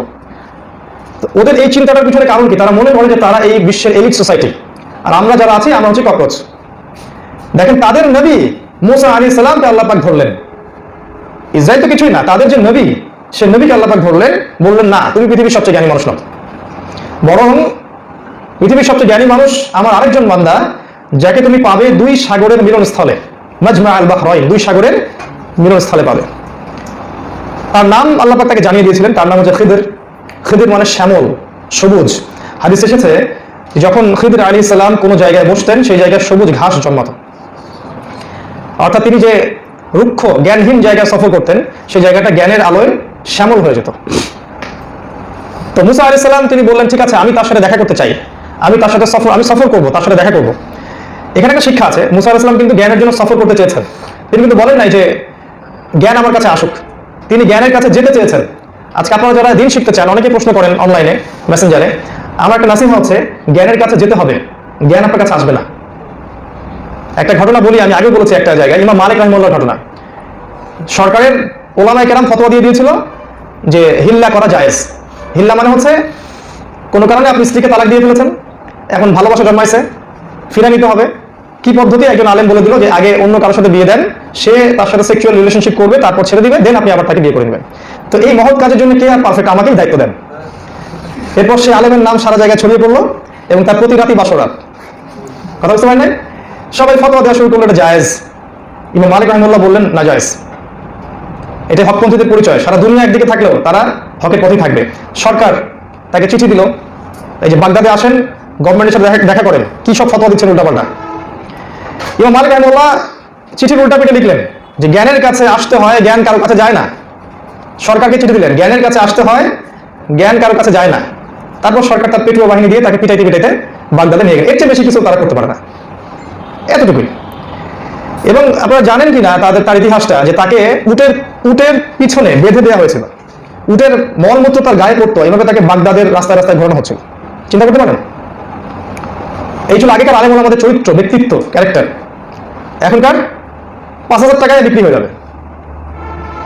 পাবলিকের সেন্টিমেন্টস বুঝে ওয়াজ করে, কোন জায়গায় কোন ওয়াজ চলবে আগে জিজ্ঞেস করে। ওয়াজ করার আগে দিতে হবে 20,000, স্টেজে ওঠার আগেই ক্লিয়ার করতে হবে, পরে বাকি রাখা যাবে না। সফর যদি কাছাকাছি হয় যেতে চায়, দূরে হইলে গাড়ি পাঠায় দেন। কত যে সমস্যা। আর ওয়াজ তো ওয়াজই। এই যুগে এসেও নাভির নিচে লোম পরিষ্কার নিয়ে ওয়াজ করে বেড়াচ্ছে। এই যুগে এসেও সুবহানাল্লাহ, আলহামদুলিল্লাহ, আয়াতুল কুরসির ফজিলত বলে বেড়াচ্ছে। ওযুর ফরজ কয়টা আর নামাজের ফরজ কয়টা। যখন উম্মাহ চারিদিক থেকে নির্যাতিত নিপীড়িত, যখন সবার একটাই পথ লড়ার শপথ, আর কোনো পথই নাই, তখন এইসব মাসআলা নিয়ে আমরা ব্যস্ত আছি। এই ওলামায়ে কেরামের অবস্থা, ম্যাক্সিমাম, মোস্ট অফ দেম, আমি সবার কথা বলছি না, বাট মোস্ট অফ দেম, তারা দিনকে দুনিয়ার কাছে বিক্রি করে দিয়েছে। ইমাম মালিক রাহিমাহুল্লাহ তাদের আমল, ইমাম আবু হানিফা, শাফিঈ, আহমদ বিন হাম্বল, তাদের এই সিলসিলা ছিল না। ওই সময় তাকে মারা হচ্ছিল, আর তিনি বলছিলেন, ইয়া আহলা বাগদাদ, হে বাগদাদের অধিবাসীরা, ইআলামু, তোমরা জেনে রাখো, লা উজিজু নিকাহুল মুতা, লা উজিজু হাদাল মাসআলা কাত্তুম, আমি কোনোদিনও কোশ্চিনকালেও এই মাসআলাটাকে হালাল বা জায়েজ করতে পারলাম না। তিনি বলে গেলেন এই কথাটা। তো যাই হোক, তো মুসা আলাইহিস সালামের কথাই বলছিলাম, তিনি সফর করতে চাইলেন, জ্ঞানের জন্য সফর করতে হয়, এবং তিনি বললেন যে আমি সফর করব যদি আমাকে যুগ যুগ সফর করতে হয়। তার মানে তিনি ডিটারমাইন্ড ছিলেন, আমাকে শিখতেই হবে, জানতেই হবে, যদি যুগ যুগ ধরে সফর করতে হয় আমি সফর করবো। এক সময় তিনি তাকে পেয়ে গেলেন। তার সাথে একজন সাথী ছিলেন, তার নাম হচ্ছে ইউশা বিন নুন। ইউশা বিন নুন মুসা আলাইহিস সালামের পরে নবী হয়েছিলেন। এই যুবককে সাথে নিয়ে তিনি সফর করলেন, অনেক দূর সফর করলেন। সফর করতে করতে এক জায়গায় তারা বিশ্রাম করছিলেন। আর আল্লাহ পাক বলেছিলেন, তোমাকে একটা মাছ দিলাম, মাছ, ফিশ। এই ফিশ বা মাছটা যখন তোমার থলো থেকে বের হয়ে মুভ করবে এবং পানিতে চলে যাবে, ওই জায়গায় তুমি আমার বান্দাকে পাবে। তো যখন তারা সাখরা বা পাথরের সাথে বিশ্রাম করছিলেন, তখন মাছটা কিন্তু লাফ দিয়ে পানিতে চলে যায়, কিন্তু তারা ওটা ধরতে পারেনি, বুঝতে পারেনি, খুব টায়ার্ড ছিলেন। এরপর যখন তাদের রেস্ট নেওয়া শেষ হয়ে গেল, মুসা আলাইহিস সালাম বললেন যে খাবার নিয়ে আসো, আমরা খুব টায়ার্ড। ইউশা বিন নুন খাবার নিয়ে আসলেন, তারা খাবার খেয়ে আবার অন্য একটা পথে চলা শুরু করলেন। এই পথে চলতে চলতে তিনি খুব ক্লান্ত বোধ করছিলেন। এতক্ষণ পর্যন্ত মুসা আলাইহিস সালাম ক্লান্তি বোধ করছিলেন না, এবার তিনি খুব ক্লান্ত বোধ করতে লাগলেন। তখন তার ডাউট হতে লাগলো যে আসলে পথটা মনে হয় ভুল। আপনার জীবনে চলার পথ যদি ভুল হয়, আপনি খুব সহজে ক্লান্ত হয়ে যাবেন। কথাটা মনে রাখবেন, আপনার জীবনের চলার পথটা যদি ভুল হয়, তাহলে আপনি খুব ইজিলি ক্লান্ত, হতাশ, হীনমন্য তাই ভুগবেন। এখন যুব সমাজকে দেখেন না, জীবনের চলার পথটা ভুল, কিন্তু আপনার জীবনে চলার পথ যদি হয় সঠিক ট্র্যাকে, আপনার 60-70 বছরে ক্লান্ত হবেন না। আমরা অনেক স্কলারকে দেখছি 60 বছর 70 বছর বয়স, বিশ্বের বিভিন্ন জায়গায় সফর করে বেড়াচ্ছে, কোনো ক্লান্তি নাই, ট্র্যাকটা ঠিক আছে। তিনি আবার ব্যাক করলেন। ওই সময় ইউশা বিন নুন বললেন যে আমরা তো মাছটাকে হারিয়ে ফেলছি, আমরা যখন রেস্ট নিচ্ছিলাম তখন মাছটা চলে গেছে। তিনি বললেন ওইটাই তো সেই জায়গা যার তালাশ আমরা করছিলাম, চলো আবার ব্যাক করতে হবে। তার ব্যাক করে আবার সেই জায়গায় আসলেন, এসে দেখলেন সেখানে একজন ব্যক্তি বসে আছেন। কোনো বর্ণনা আসে তিনি শুয়ে আছেন চাদর মুড়ি দিয়ে। মুসা আলাইহিস সালাম বললেন আসসালামু আলাইকুম রাহমাতুল্লাহ। এবার খিজির আলাইহিস সালাম বললেন ওয়া আলাইকুম আসসালাম রাহমাতুল্লাহ ওয়া বারাকাতুহু। এই জনমানব শূন্য জায়গায় সালাম কোত্থেকে আসলো? মুসা আলাইহিস সালাম বললেন আমি মুসা। খিজির আলাইহিস সালাম বললেন তুমি কি বনু ইসরাইলের মুসা? তুমি কি বনু ইসরাইলের মুসা? মানে খিজির আলাইহিস সালাম বনু ইসরাইলের কেউ ছিলেন না। পৃথিবীর সবচেয়ে জ্ঞানী মানুষ ইসরায়েলাইজ কোনো পিপল না, তিনি অন্য কেউ। তাদের শিক্ষা নেওয়া উচিত যে তারা পৃথিবীর এলিট সোসাইটি না, এলিট সোসাইটি অন্য কেউ, যার কাছে এমন জ্ঞান আছে যেটা মুসা আলাইহিস সালামের কাছে ছিল না। তো মুসা আলাইহিস সালাম বললেন যে আমি শুনেছি যে আপনি পৃথিবীর সবচেয়ে জ্ঞানী মানুষ, আল্লাহ পাক আপনাকে জ্ঞান দিয়েছেন। আমি খুব শর্টলি বলছি, আয়াতগুলো পড়লে অনেক সময় লেগে যাবে। তো মুসা আলাইহিস সালামকে বলা হলো, মুসা আলাইহিস সালাম বললেন আমি আপনার সাথে থাকতে চাই, আমি আপনার সাথে সফর করতে চাই, থাকতে চাই, এবং আল্লাহ পাক আপনাকে যে জ্ঞান দিয়েছেন সেখান থেকে আমি শিখতে চাই। এবার খিজির আলাইহিস সালাম বললেন ইন্নাকা লান তাসতাতিআ মা'ইয়া সাবরা, তুমি আমার সাথে ধৈর্য ধরতে পারবে না। কি রিপ্লাই টিচারের? স্টুডেন্টকে দেখেই বলছে তুমি আমার সাথে ধৈর্য ধরতে পারবে না। কত প্রজ্ঞাবান টিচার। মুসা আলাইহিস সালাম বললেন যে সাতাজিদুনি ইনশাআল্লাহু মিনাস সাবিরিন, ইনশাআল্লাহ আপনি আমাকে ধৈর্যশীল পাবেন। ওই যে ইনশাআল্লাহ একটা বরকত আছে, সম্মান আছে, ঠিক আছে থাকো আমার সাথে, তবে কোনো প্রশ্ন করতে পারবে না, কোনো প্রশ্ন করতে পারবে না যতক্ষণ না আমি তোমাকে কিছু জানাচ্ছি। যতক্ষণ কোনো ঘটনার কারণটা আমি তোমাকে না জানিয়ে দিব, ততক্ষণ পর্যন্ত তুমি কোনো প্রশ্ন করতে পারবে না। এটা কেমন শর্ত? স্টুডেন্টকে শর্ত দিচ্ছেন টিচার, তুমি কোনো প্রশ্ন করতে পারবে না। তো মুসা আলাইহিস সালাম বলেন ঠিক আছে, কোনো সমস্যা নাই, চলেন। এরপরে ফানতালাকা, তারা চলতে শুরু করলেন। চলতে চলতে তিনটা ঘটনা ঘটলো। একটা ঘটনা হচ্ছে তারা নৌকায় নদী পার হচ্ছেন, আর নৌকার মাঝিটা খুব দরিদ্র ছিল, এবং এই মাঝি তাদের কাছে কোনো ফিজও নেয় নাই, কোনো ভাড়া নেয় নাই, ফ্রি অফ কস্ট তাদেরকে নৌকা পার করাচ্ছে। এবং নৌকা পার করানোর পর যখন তীরে পৌঁছে যাচ্ছে, তখন খিজির আলাইহিস সালাম নৌকার মধ্যে একটা ফুটা করে দিলেন কুড়াল দিয়ে। এই দৃশ্যটা দেখে মুসা আলাইহিস সালাম বললেন যে আপনি কি করলেন? লাকাদ জি'তা শাইআন ইমরা, আপনি কি একটা জঘন্য একটা নোংরা কাজ করলেন। একটা মানুষ তারা আমাদেরকে উপকার করলো, আপনি ওদের নৌকা ফুটা করে দিলেন। মুসা আলাইহিস সালামকে বলা হলো আমি কি তোমাকে বলি নাই যে ইন্নাকা লান তাসতাতিআ মা'ইয়া সাবরা, তুমি আমার সাথে ধৈর্য ধরতে পারবে না? তখন মুসা আলাইহিস সালাম বললেন যে লা তুআখিযনি বিমা নাসিত, আমি যেটা ভুলে গেছি এটা নিয়ে আমাকে আর আপনি আমার ভুল ধরিয়েন না। ওয়ালা তুযিবনি মিন আমরি উসরা, আমার এই জ্ঞান চলার পথের যে কাজটা এটাকে কঠিন করে দিয়েন না, আর মাফ করে দেন এবারের মতো আর কি। ফানতালাকা, তারা আবার হাঁটতে শুরু করলেন। এবার খিজির আলাইহিস সালাম একটা বাচ্চাকে পেলেন। বাচ্চাকে পেয়ে হাত্তা ইযা লাকিয়া গুলামান ফাকাতালাহ, এবার বাচ্চাটাকে পেয়ে তিনি তাকে হত্যা করলেন। শিশু, নিষ্পাপ শিশু, তিনি তাকে হত্যা করলেন। এটা থেকে মুসা আলাইহিস সালাম রিঅ্যাকশন কেমন হতে পারে? তিনি বললেন যে ক্বালা আকাতালতা নাফসান যাকিয়াতান বিগাইরি নাফস, আপনি কি মানে নিষ্পাপ একটা প্রাণকে হত্যা করলেন? লাকাদ জি'তা শাইআন নুকরা, আপনি এটা আরো জঘন্য কাজ করেছেন। এবার খিজির আলাইহিস সালাম বললেন ক্বালা আলাম আকুল লাক, আমি কি তোমাকে বলিনি ইন্নাকা লান তাসতাতিআ মা'ইয়া সাবরা, তুমি আমার সাথে ধৈর্য ধরতে পারবে না। কল, তিনি বললেন মুসা আলাইহিস সালাম ইন সাআলতুকা আন শাইইন বা'দাহা, এরপর যদি আমি আর একটা প্রশ্ন করি ফালা তুসাহিবনি, আমাকে আর আপনার সাথে নিয়েন না। ক্বাদ বালাগতা মিন লাদুন্নি উযরা, আমার ওযর আপত্তি সর্বোচ্চ চূড়া পর্যন্ত পৌঁছে গেছে, আর আমি ওযর দিতে পারবো না, লাস্ট চান্স। তারা সফর করতে থাকলেন। এবার তারা একটা গ্রামে প্রবেশ করলেন এবং গ্রামে মেহমানদারি চাইলেন, গ্রামের মানুষগুলোর কাছে মেহমানদারি চাইলেন, কিন্তু কোনো গ্রামের মানুষ পানি খাবার কিছু দিল না। অনেকটা আমাদের এখনকার নিউ ইয়র্কের মতো আর কি, ওই পশ্চিমা সভ্যতা দেশগুলোর মতো মেহমান বাসায় গেলে বিরক্ত হয়। আর এই সুন্নাহটা আমাদের ঢাকা শহরে চলে আসে, তাই না? মেহমান বিরক্ত হয় যে কোন ঝামেলায় পড়লাম। আর আল্লাহ রাসূল বলেছেন, যার মধ্যে যে ব্যক্তি আল্লাহ এবং পরকালে বিশ্বাস করে তার উচিত মেহমানকে কি করা? সম্মান করা। তো যাই হোক, তারা মেহমানদারি করলো না, উল্টা খিজর আলাইহিস সালাম দেখলেন তাদের একটা দেয়াল, বাসার একটা দেয়াল পড়ে গেছে। খিজর আলাইহিস সালাম এবার সে নিজের হাতে সেই দেয়ালটাকে গড়ে দেওয়ার চেষ্টা করলেন এবং এক পর্যায়ে দেয়ালটা আগের শেপে চলে আসলো। এই দৃশ্যটা দেখে মুসা আলাইহিস সালাম বললেন যে লাউ শিকতা লাত্তাখাযতা আলাইহি আজরা, আপনি যদি চাইতেন তাহলে তো তাদের কাছ থেকে কিছু পারিশ্রমিক নিতে পারতেন, এটা আপনার হক, আপনি পরিশ্রম করলেন, পারিশ্রমিক নিতে পারতেন, মজুরি। তিনি বললেন হাদা ফিরাকু বাইনি ওয়া বাইনাক, এটাই হচ্ছে তোমার এবং আমার মধ্যে ফিরাক বা পার্থক্য, শেষ। তোমার আমার জ্ঞান অন্বেষণে চলার পথ এখানেই সমাপ্ত। তবে যাওয়ার আগে সাউনাব্বিউকা বিতাউইলি মা লাম তাস্তাতি আলাইহি সাবরা, যাওয়ার আগে আমি তোমাকে জানিয়ে দেব সেই তাউইল বা সেই ব্যাখ্যা যে বিষয়ে তুমি ধৈর্য ধরতে পারো নাই। তারপর তিনি ব্যাখ্যা করলেন। প্রথমটা বললেন যে আমি ওই নৌকা ফুটা করেছি এই কারণে, ওই নৌকার পিছনে একটা মালিক মানে একটা কিং, জলদস্যু টাইপের কিছু মানুষ ছিল যারা নৌকা হাইজ্যাক করতো, সিজ করতো। যদি নৌকাটা পুরোপুরি পারফেক্ট থাকতো তাহলে তারা নৌকাটাকে হাইজ্যাক করে নিয়ে যেত। যেহেতু নৌকাটা ত্রুটিপূর্ণ এই জন্য তারা ওটাকে নিবে না। এই জন্য আপাত দৃষ্টিতে তোমার কাছে মনে হয়েছে আমি ওই ব্যক্তিদের ক্ষতি করছি, কিন্তু আসলে আমি তাদের উপকার করেছি, এটা তুমি বুঝতে পারো না। 2 নাম্বার, ওই যে বাচ্চাটাকে আমি হত্যা করেছি এটা আল্লাহর হুকুমে করেছি। আল্লাহ আমাকে জানিয়েছিলেন এই বাচ্চা যদি বড় হতো তাহলে সে এত বড় কাফের হতো যে সে তো নিজে কুফরি করতোই, তার পিতা মাতাকে পর্যন্ত কাফের বানাতো। অনেকটা আমাদের এখনকার কুফার সভ্যতার মতো হতো আর কি। এখনকার যে গডলেস ওয়ার্ল্ডের যে কাফের নেতারা আছে এদের মতো হতো, যে নিজেও কাফের, সভ্যতাকে কাফের বানাবে এবং যারা ইমানদার ওদেরকে আক্রমণ করবে। তো আল্লাহ পাক আগে থেকে জানতেন, এই জন্য আল্লাহ পাক তাকে আদেশটা করেছিলেন। তৃতীয়ত, এটাও তিনি বলে দিলেন যে আল্লাহ পাক ইনশাআল্লাহ ওই দম্পতিকে ভালো কোনো সন্তান প্রদান করবেন যারা অনেক বেশি ভালো হবে এবং আত্মীয়তার সম্পর্ক বজায় রাখবে। আর তৃতীয় যে কাজটা আমি করেছিলাম, ওই দেয়ালটা নির্মাণ করে দিয়েছি। এই দেয়ালটা ছিল একটা এতিম বাচ্চাদের দেয়াল। ওই দেয়ালের নিচে এই 2 জন এতিম বাচ্চার পৈতৃক সম্পত্তি ছিল, যেটাকে আমরা বলি ওই যে গুপ্তধন টাইপের, এগুলো মাটির নিচে ছিল। যদি আমি দেয়ালটা নির্মাণ না করতাম তাহলে এই সম্পত্তি চুরি হয়ে যেত। তো আমি ওর উপকার করে দিয়েছি। আর এই প্রত্যেকটা কাজ আমি করেছি আমার রবের রহমতে, তার দয়ায়, তার ইচ্ছায়। আমি নিজের ইচ্ছায় এগুলো কাজ করি নাই। এই বিষয়ে তুমি আমার সাথে ধৈর্য হতে পারো নাই। এই হলো গল্প। এখান থেকে এপিস্টেমোলজিটা কোথায়? এই গল্পটা আগে পড়ে বুঝে আপনাকে সূরা কাহফ বুঝতে হবে। এখানে মূল বিষয়টা হচ্ছে, দেখেন, আমাদের নবী সাল্লাল্লাহু আলাইহি ওয়াসাল্লাম বলেছিলেন মুসা আলাইহিস সালাম যদি প্রশ্নগুলো না করতেন তাহলে আরো অনেক কিছু জানা যেত। মানে আমাদের নবীও জ্ঞান অর্জনের জন্য কতটা তৃষ্ণার্ত ছিলেন। এই 3টা ঘটনাতে আপনাকে 2টা দৃষ্টিভঙ্গি প্রকাশ পাবে। একটা হচ্ছে এক্সটার্নাল অবজারভেশন, আর একটা হচ্ছে ইন্টারনাল ভিশন। একটা বাহ্যিক দৃষ্টি, একটা অভ্যন্তরীণ দৃষ্টি। এই 3টা কাজকে মানে আপাত দৃষ্টিতে মনে হলে, যেটা ফিজিক্সের ভাষা আমরা বলি, তাই না? আপাত দৃষ্টিতে দেখলে মনে হবে 3টা কাজে একটা পাপ, বা 3টা কাজের কোনো যুক্তি থাকে না, কোনো লজিক কাজ করে না, আনসাইন্টিফিক, আনলজিক্যাল। কিন্তু আপনি যদি আল্লাহর নূর দিয়ে দেখেন, আল্লাহর বাসিরা দিয়ে দেখেন, খিদর আলাইহিস সালামের মতো বাহ্যিক অভ্যন্তরীণ 2টা জ্ঞানের সমন্বয় থাকে, তাহলে আপনি বুঝতে পারবেন 3টা কাজের পিছনে একটা শক্ত বেজ আছে।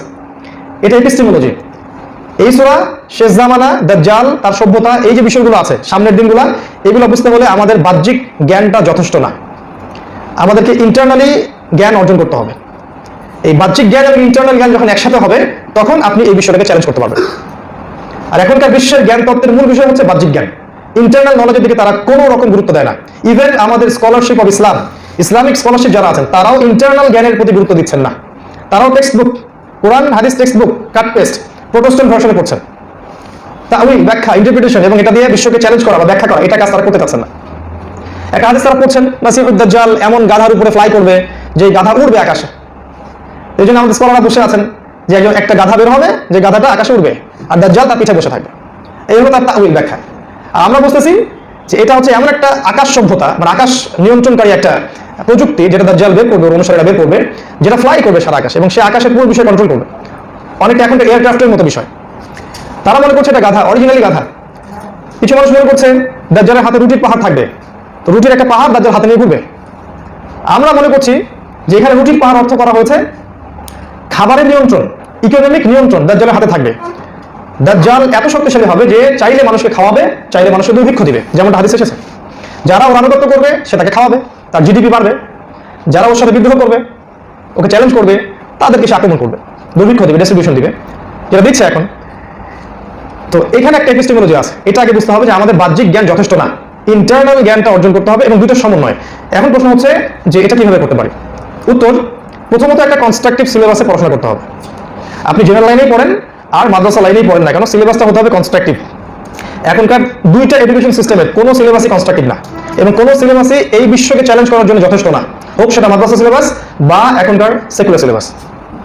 মাদ্রাসার ভাইরা একটু রাগ হতে পারেন আমার সাথে, কিন্তু এটাই বাস্তবতা। আমরা দেখছি আল্লাহ বলছেন কোরআনে যে কোরআনের সব সমস্যার সমাধান দিয়েছি তোমাদেরকে, কিন্তু আমরা খুব দুঃখের সাথে লক্ষ্য করছি যে হাতে কোরআন, বুকে রাসূলের সুন্নাহ থাকার পরেও আমরা বিশ্বকে চ্যালেঞ্জ করতে পারছি না।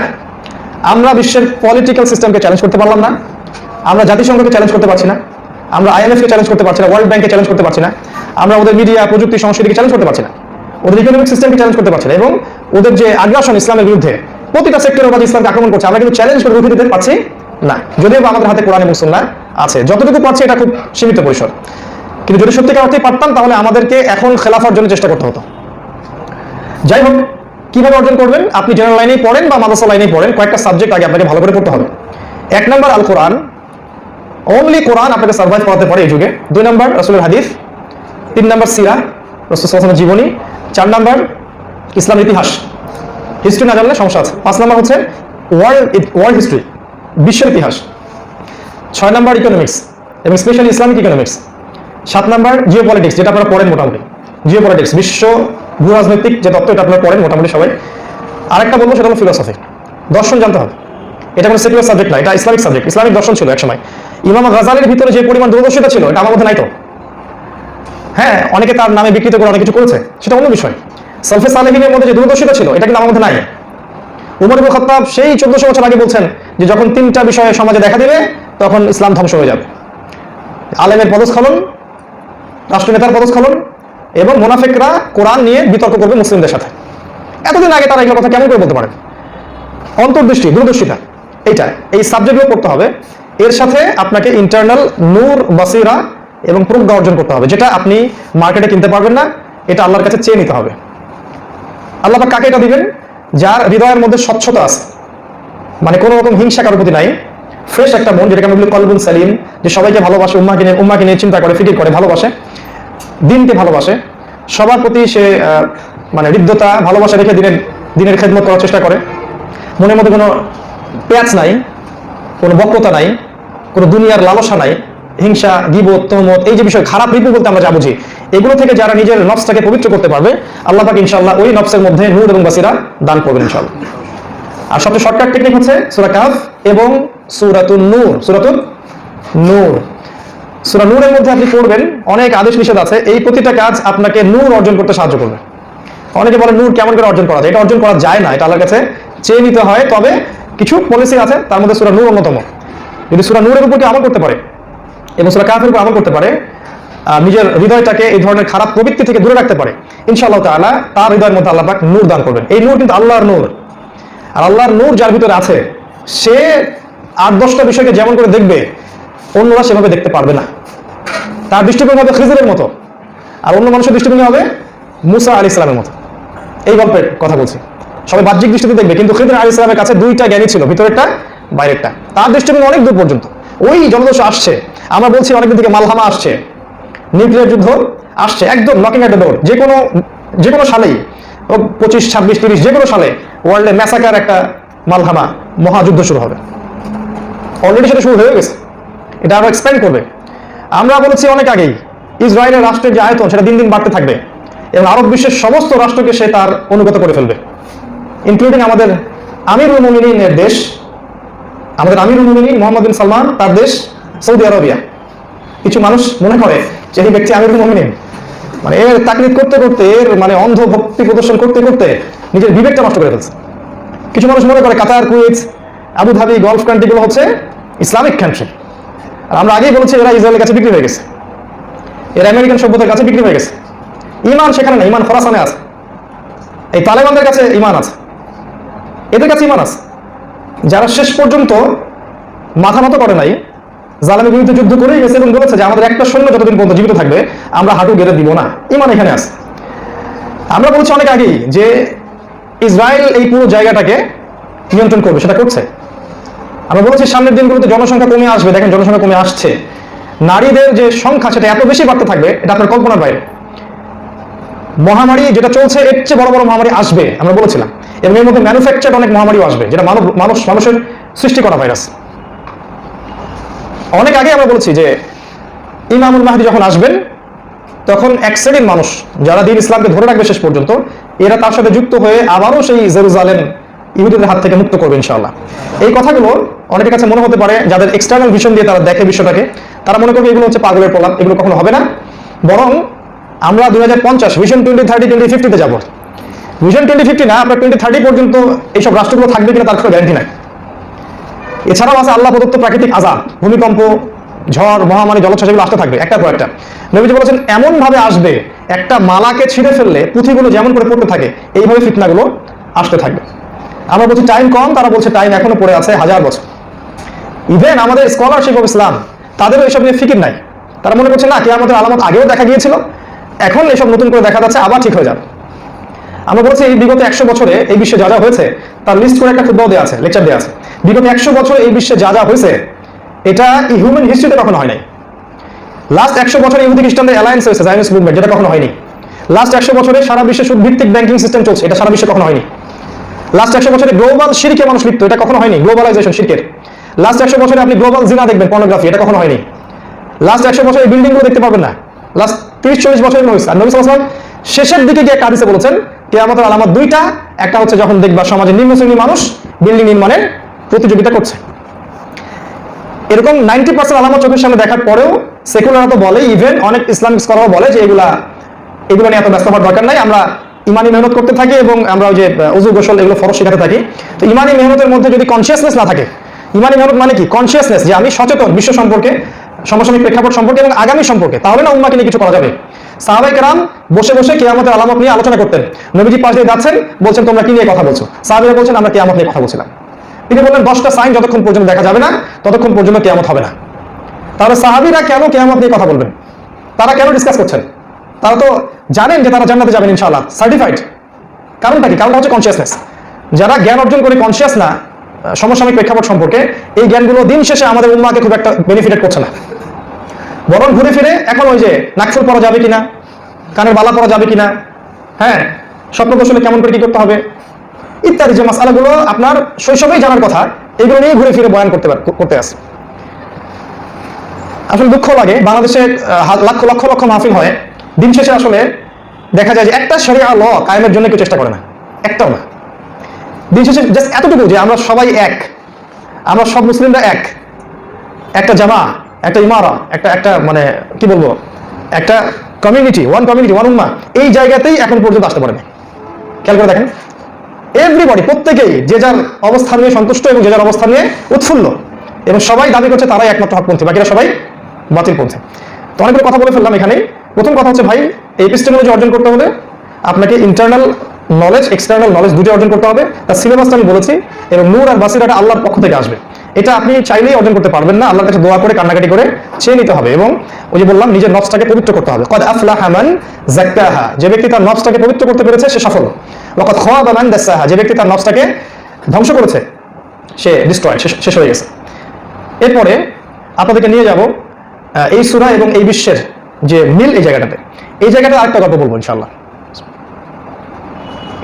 আপনাদেরকে নিয়ে যাবো এখন অনেক দিন আগের একটা সভ্যতায়। এই সভ্যতার নাম হচ্ছে দাকিয়ানুস বাদশার সভ্যতা। দাকিয়ানুস বাদশার সভ্যতা অনেক দিন আগে, এই গল্পটা সূরার মধ্যে আছে। যদি বাদশার নামটা নাই, আপনার তাফসীরে বইগুলোতে পাবেন।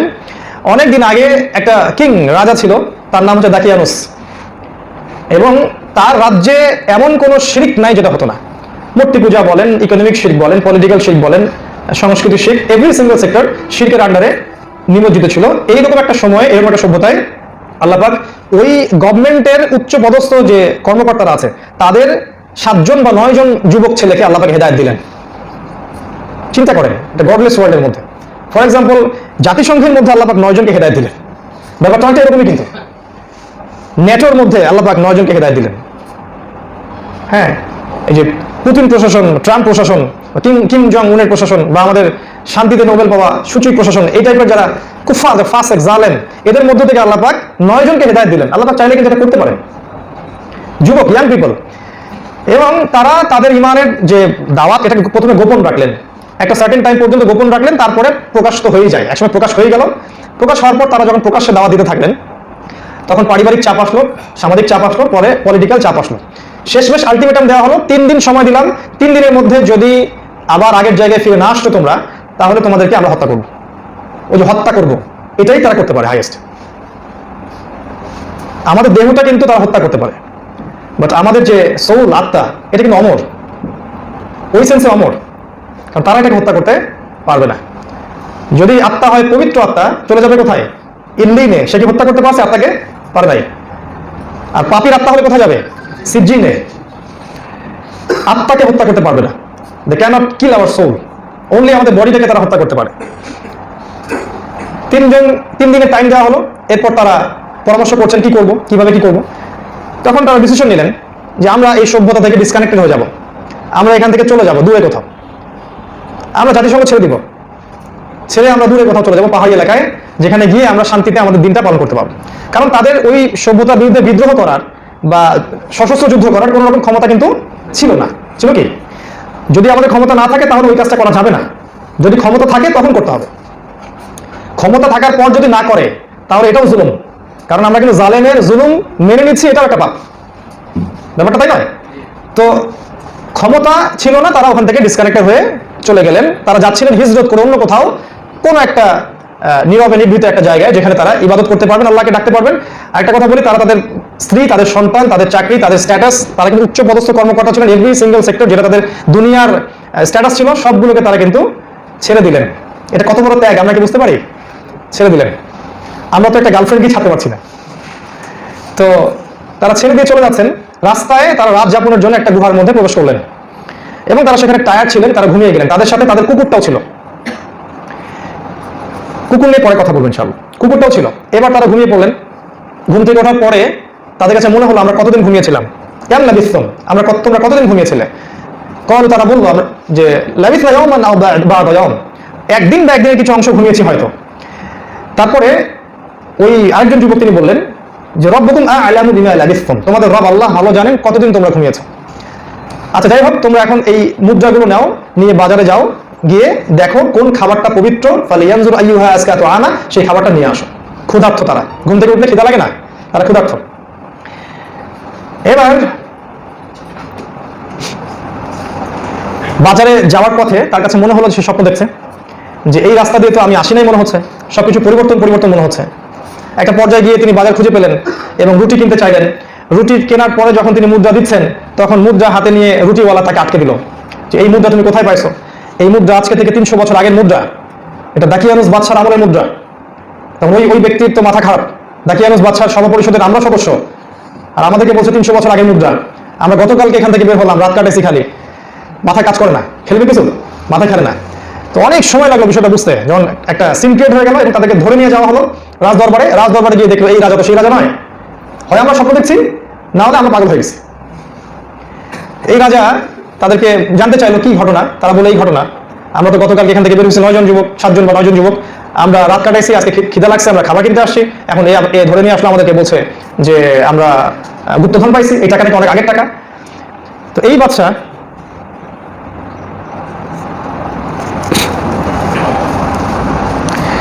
আমরা একসাথে সলাপ করবো ইনশাল্লাহ। তো এই বাদশা যেটা করলো, যে এই বাদশা মূলত ইমানদার ছিল। এর আগের দাকিয়ানুস বাদশা সে ইমানদার ছিল না, সে আল্লাহকে বিশ্বাস করতো না, টোটালি গডলেস সভ্যতা ছিল। কিন্তু এই বাদশা, এই যে আপনার পরের যে জেনারেশনের 300 বছর পরের যে বাদশা, এরা মাশাআল্লাহ ঈসাই ধর্ম ফলো করতো এবং তারা আল্লাহ তার বিধান সবকিছুই মানতো। একটা বিষয় তাদের কনফিউশন ছিল, সেটা হলো রিজারেকশন বা পরকালের পরে যে পুনরুত্থান, এইটাকে তারা বিশ্বাস করতো না। তো তারা জানতে চাইলো আপনাদের বাকি সাথীদের কি খবর। তিনি বললেন আমাদের সাথীরা ওই গুহার মধ্যে এখনো আছে, আমাদেরকে দেখাতে পারবেন? পারবো, চলেন।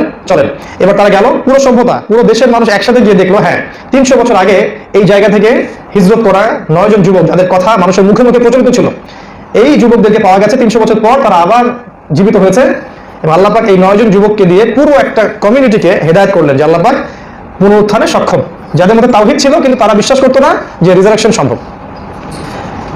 এই ঘটনাটা আসহাবুল কাহফের ঘটনা, যেটা প্রশ্ন করেছিল ইহুদিরা। এরপর তাদের কি পরিণত হয় সেটা আল্লাহ পাক গোপন রেখেছেন। আল্লাহ পাক জানাননি তারা পরে কি হয়েছে, তারা মারা গেছেন নাকি তারা হারিয়ে গেছেন বা আল্লাহ তুলে নিয়েছেন, এটা আল্লাহ পাক গোপন রেখেছেন। এই গল্পটা যথেষ্ট আপনার জন্য বর্তমান বিশ্বকে বোঝার জন্য। আমি কয়েকটা পয়েন্ট লিখে নিয়ে আসি, পয়েন্টগুলো খালি একটা একটা করে বলে আমি শেষ করছি, এরপর ইনশাআল্লাহ আমরা সবাই সালাত করব ইনশাআল্লাহ। পয়েন্টগুলো হচ্ছে যে আপনাদেরকে প্রথমে এপিস্টেমোলজি বলেছি এবং আসহাবুল কাহফের গল্পটা বলেছি। আমাদের টপিকের যে দ্বিতীয় অংশটা যে অ্যান্ড দ্য মডার্ন এজ, এর সাথে মডার্ন এজের কি সম্পর্ক, এটা আপনাদেরকে আমি একটু কম্পেয়ার করে দেখাচ্ছি। এক নম্বর, এই যে আসহাবুল কাহফের যে সভ্যতাটা ছিল, ওই যে দাকিয়ানুস বাদশাহ যে সভ্যতা, যাদের রাষ্ট্রের যাদের সভ্যতার প্রতিটা সেক্টর শিরকি সেক্টর, প্রত্যেকটা sector, education, economy, political science, আপনার ইবাদত, আকীদা, বিশ্বাস, সবকিছুর মধ্যে শিরক ছিল, শিরক। আপনি যদি খেয়াল করে দেখেন এখনকার এই বিশ্ব, এখনকার এই মডার্ন সভ্যতা, এর প্রত্যেকটা সেক্টর শিরকে পরিপূর্ণ, প্রতিটা সেক্টর। প্রথমত এর এডুকেশন সিস্টেম, এটা দাঁড়িয়ে আছে অন দ্য ফাউন্ডেশন অফ শিরক। কোথায়? তাদের জ্ঞানের এপিস্টেমোলজি হচ্ছে পরীক্ষা নিরীক্ষা, পর্যবেক্ষণ, আর আমাদের তাওহীদপন্থীদের জ্ঞানের এপিস্টেমোলজি হচ্ছে গায়েবে বিশ্বাস। তাহলে এখানে শিরক এবং কুফরের ব্যাপার আছে। এই এইজের ইকোনমির দিকে তাকান, শিরক ইকোনমি। কিভাবে? আল্লাহ পাক হালাল করেছেন ব্যবসা আর হারাম করেছেন সুদ, আর এরা হালাল করেছে সুদ, আর কোনো কোনো ক্ষেত্রে ব্যবসায় হারাম করে ফেলছে। আর হারাম কিভাবে? ব্যবসার মধ্যে সুদ ঢুকিয়ে দিয়েছে। আর আল্লাহর হালালকে যে হারাম করে, আর আল্লাহর হারামকে কেউ যদি হালাল করে, এই পাপটার নাম কি? এই পাপটার নাম শিরক। সূরা তাওবা 31 নম্বর আয়াতে আছে। তাহলে এই বিশ্বের অর্থনীতি শিরকের উপর প্রতিষ্ঠিত। এখানে আল্লাহর বিধানকে প্রাধান্য দেওয়া হয় না, মানব রচিত বিধানকে প্রাধান্য দেওয়া হয়। 3 নম্বর, এই বিশ্বের সংস্কৃতির দিকে তাকান। বাংলাদেশ সহ যত সংস্কৃতি সারা বিশ্বে চলছে, এই প্রতিটা কালচারের বেসটা দেখবেন শিরক। হয় মূর্তি পূজা, অথবা বানর পূজা বা হনুমান পূজা। তাহলে এখানে শিরক এবং কুফরের ব্যাপার আছে। এই এইজের ইকোনমির দিকে তাকান, শিরক ইকোনমি। কিভাবে? আল্লাহ পাক হালাল করেছেন ব্যবসা আর হারাম করেছেন সুদ, আর এরা হালাল করেছে সুদ, আর কোনো কোনো ক্ষেত্রে ব্যবসায় হারাম করে ফেলছে। আর হারাম কিভাবে? ব্যবসার মধ্যে সুদ ঢুকিয়ে দিয়েছে। আর আল্লাহর হালালকে যে হারাম করে, আর আল্লাহর হারামকে কেউ যদি হালাল করে, এই পাপটার নাম কি? এই পাপটার নাম শিরক। সূরা তাওবা 31 নম্বর আয়াতে আছে। তাহলে এই বিশ্বের অর্থনীতি শিরকের উপর প্রতিষ্ঠিত। এখানে আল্লাহর বিধানকে প্রাধান্য দেওয়া হয় না, মানব রচিত বিধানকে প্রাধান্য দেওয়া হয়। 3 নম্বর, এই বিশ্বের সংস্কৃতির দিকে তাকান। বাংলাদেশ সহ যত সংস্কৃতি সারা বিশ্বে চলছে, এই প্রতিটা কালচারের বেসটা দেখবেন শিরক। হয় মূর্তি পূজা, অথবা বানর পূজা বা হনুমান পূজা বা আগুন পূজা বা স্তম্ভ পূজা, ভাস্কর্যের নামে মূর্তি পূজা, দেখবেন খালি শিরকি আকীদা আপনাকে ঢুকিয়ে দেওয়া হবে। তো সংস্কৃতি কিন্তু শিরকে পরিপূর্ণ, সেই আসহাবুল কাহফের মতো। আপনি খেয়াল করে দেখেন এই বিশ্বের পলিটিক্যাল সিস্টেমগুলো, এই যে কমিউনিজম, আল্লাহ বলতে কিছু নাই, অন দ্য ফাউন্ডেশন অফ শিরক। ডেমোক্রেসি, মানুষের সার্বভৌম ক্ষমতার অধিকারী, ফাউন্ডেশন অফ শিরক। এই যে সেকুলারিজম, সব ধর্মই সমান, ফাউন্ডেশন অফ শিরক এন্ড কুফর। জাতীয়তাবাদ, ভাই ভাই হলেও তারা আলাদা, এটা ফাউন্ডেশন অফ শিরক। এই যে কমিউনিজম, ন্যাশনালিজম, আপনার এই যে সেকুলারিজম এবং ডেমোক্রেসি, চারটা দিয়ে মূলত এখনকার বিশ্ব চলছে। এই চারটা মতবাদ, পলিটিক্যাল মতবাদ, প্রতিটাই দাঁড়িয়ে আছে অন দ্য বেসিস অফ শিরক, একই বিষয়। এছাড়া দেখবেন আপনি মিডিয়া, এখনকার বিশ্বে যত মিডিয়া দেখবেন শিরক ছড়ানোর কাজে ব্যস্ত। এই বিষয়ের উপর ইনশাআল্লাহ তাআলা খুব সংক্ষিপ্ত সময়ের মধ্যে আমরা কিছু গুরুত্বপূর্ণ তথ্যবহুল আলোচনা উপস্থাপন করার চেষ্টা করবো ইনশাআল্লাহ। ওয়া মা তাওফীকি ইল্লা বিল্লাহ, আলাইহি তাওয়াক্কালতু ওয়া ইলাইহি উনীব। আমরা আল্লাহ পাকের কাছে দোয়া করছি, আল্লাহ পাক আমাদের সবাইকে আজকের আলোচনা শুনে বুঝে আমল করার তৌফিক এনায়েত করুন, আমিন। আমি আলোচনা শুরু করতে চাচ্ছি সূরাতুল কাহফের কিছু প্রাসঙ্গিক কথা দিয়ে। সূরাতুল কাহফ একটি মাক্কি সূরা। আমরা হয়তো জানি যে আল কোরআনে 2 রকম সূরা আছে, একটা হলো মাক্কি সূরা, একটা হচ্ছে মাদানী সূরা। হিজরত করার আগ পর্যন্ত মাক্কি জীবন, অর্থাৎ 13 বছরের জীবনে যে সূরাগুলো নাজিল হয়েছে, এগুলোকে বলা হয় মাক্কি সূরা। এবং রাসূলুল্লাহ সাল্লাল্লাহু আলাইহি ওয়াসাল্লাম মদিনায় হিজরত করার পর যে সূরাগুলো নাজিল করা হয়েছে, এগুলোকে বলা হয় মাদানী সূরা। মাক্কি সূরার সংখ্যা কত? জি, কনফিউশন আছে। বাংলাদেশ ক্রিকেট টিমের বর্তমান ক্যাপ্টেনের নাম কি? কোনো কনফিউশন নাই। মাক্কি সূরা 86টা, মাদানী সূরা 28টা, মাশাআল্লাহ। তো মাক্কি সূরার একটা বৈশিষ্ট্য হচ্ছে যে মাক্কি সূরাগুলোর মধ্যে সাধারণত কিয়ামত, মৃত্যু, হাসর, পরকাল, জান্নাত, জাহান্নাম, এই বিষয়গুলোকে নিয়ে আলোচনা করা হয়। এটা মাক্কি সূরার বৈশিষ্ট্য। আর পক্ষান্তরে মাদানী সূরাগুলোর বৈশিষ্ট্য হচ্ছে সেখানে বিধিবিধান, আইন, শাসন, হুদুদ, কেসাস, দাওয়াত, জিহাদ, কিতাল, এই বিষয়গুলো নিয়ে কথা বলা হয়। এক কথায় শরিয়া লগুলো এসেছে মাদানী সূরায়। আর মাক্কি সূরাগুলো হচ্ছে মানুষকে পরকালের দিকে মোটিভেট করা সূরা। সবচেয়ে সেরা মাক্কি সূরার পাড়ার নাম হচ্ছে আম্মা পাড়া বা 30তম পাড়া। এই পাড়ার প্রত্যেকটা সূরা যদি আপনি পড়েন, দেখবেন সেখানে খুব বেশি হুকুম আহকাম কিন্তু আসে নাই। সুদ খেও না, জিনা করো না, সালাত কায়েম করো, যদিও সালাতের কথা আছে, যাকাত প্রদান করো, আল্লাহর পথে জিহাদ করো, মুশরিকদের সাথে কিতাল করো, এই বিষয়গুলো কিন্তু আম্মা পাড়ায় আপনি খুব একটা পাবেন না। কিন্তু মাদানী সূরাগুলোর মধ্যে শরিয়ার ল, চুরি করলে চোরের হাত কেটে দাও, জিনা করলে বেত্রাঘাত করো, মদ পান করলে তার শাস্তি, সুদখোরদের শাস্তি, হ্যাঁ, সিয়ামের বিধান, জাকাতের বিধান, জিহাদের বিধান, এগুলো আছে মাদানী সূরাগুলোর মধ্যে। তো আমাদের আজকের যে আলোচ্য সূরা সূরাতুল কাহফ, এটা হচ্ছে একটা মাক্কি সূরা। তার মানে এখানে কোন বিষয়গুলো প্রাধান্য পাবে? মৃত্যু, কিয়ামত, পরকাল, পুলসিরাত, জান্নাত, জাহান্নাম, হাসর, এগুলোই। কিন্তু না, সূরাতুল কাহফ এমন একটা ব্যতিক্রম সূরা যেটা মাক্কি সূরা হওয়া সত্ত্বেও এখানে আরও অনেকগুলো বিষয় আল্লাহ পাক নাজিল করেছেন। ফর এক্সাম্পল, আমি আজকে নোট করছিলাম, আর নোট করতে করতে ক্লান্ত হচ্ছিলাম যে এটা নোট করে শেষ করা সম্ভব না। যেমন মাক্কি সূরা হওয়া সত্ত্বেও আপনি এখানে পাবেন ইয়াজুজ এবং মাজুজকে, এখানে পাবেন পৃথিবীর যে টাইম ফ্রেম, আমাদের যে টাইম ফ্রেমটাতে আমরা বাস করি, এই টাইম ফ্রেম ছাড়া আরও একটা টাইম ফ্রেম আছে, সেই টাইম ফ্রেমের হদিস আপনি এখানে পাবেন। এখানে আপনি শাতেমে রসুল অর্থাৎ রাসূলুল্লাহ সাল্লাল্লাহু আলাইহি ওয়াসাল্লামকে অবমাননাকারী যারা এবং ইসলামকে নিয়ে কটাক্ষ যারা করে তাদের পরিণতি, এটাও এখানে পাবেন। মুমিনদের জান্নাতুল ফিরদাউসের যে ওয়াদা, এটা এখানে পাবেন। ইসলামিক কারেন্সি, ইসলামিক যে কারেন্সি, গোল্ড দিনার, সিলভার দিরহাম, এটার কনসেপ্ট আপনি সূরা কাহফে পাবেন। জ্ঞানতত্ত্ব, এপিস্টিমোলজি, আপনি যে জ্ঞান অর্জন করবেন এর মূল নীতিগুলো কী হবে, সেটাও এখানে পাবেন।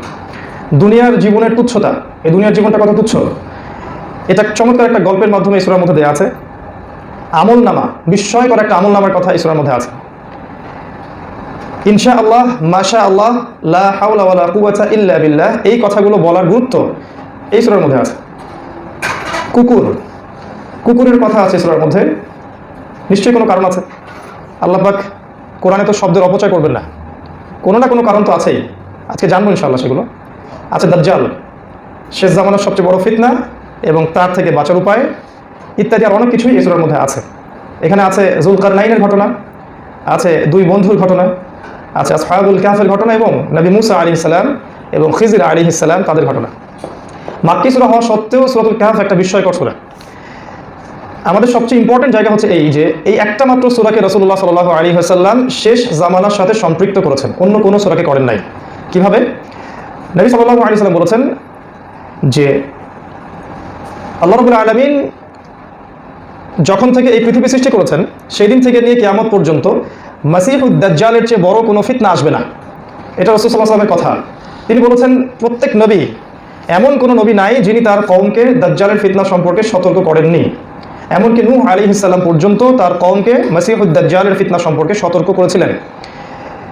কিন্তু আমি তোমাদেরকে দাজ্জাল সম্পর্কে একটা অতিরিক্ত কথা বলতে চাই, যেটা অন্য কোনো নবী রাসূল বলেননি। সেটা হচ্ছে মাসিহুদ দাজ্জাল এক চোখে অন্ধ, আর তোমাদের রব আল্লাহ তিনি অন্ধ নন। তিনি মুহাম্মদ সাল্লাল্লাহু আলাইহি ওয়াসাল্লাম বলেছেন, আবু দাউদের মধ্যে আছে 4323 নম্বর হাদিসে, যে ব্যক্তি সূরাতুল কাহফ এর প্রথম 10টা আয়াত মুখস্থ করবে এবং তার উপর আমল করবে, আল্লাহ রাব্বুল আলামিন তাকে মাসিহুদ দাজ্জালের ফিতনা থেকেও বাঁচাবেন।